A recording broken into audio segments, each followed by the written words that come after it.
Es domāju, nevienam nav pārsteigums, un visi jau zina šo briesmīgo faktu, ka pirms 5 dienām Bauskas novadā tika nošauti 3 suņi, tostarp 2 mazi kucēni. Šie mājdzīvnieki, tie bija mājdzīvnieki, piederēja saimniecības Modra olas īpašniekam.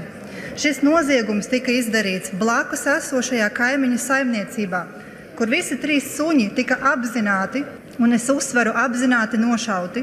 Šis cietsirdīgais noziegums ir satricinājis visu Latvijas sabiedrību. Tas ir ne tikai cietsirdības akts pret dzīvniekiem, bet arī skaidrs pierādījums tam, ka Latvijas iekšējās drošības sistēma nestrādā.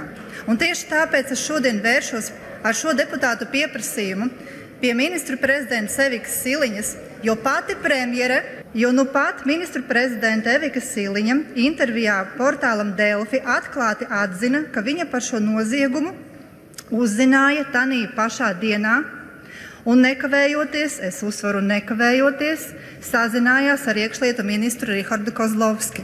Tātad valdības augstākā amatpersona un atbildīgais ministrs zināja par notikušo jau pašās pirmajās stundās.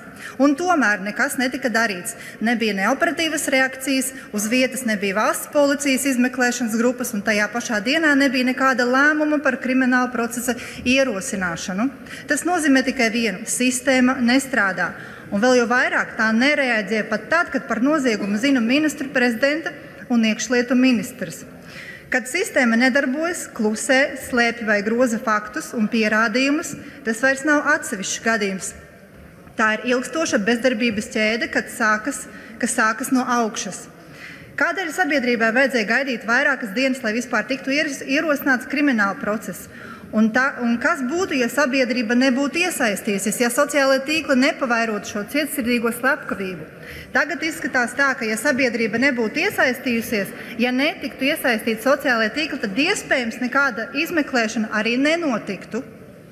Un viss tiktu noklusēts, un tas nebūtu, diemžēl, ne pirmais, ne pēdējais gadījums.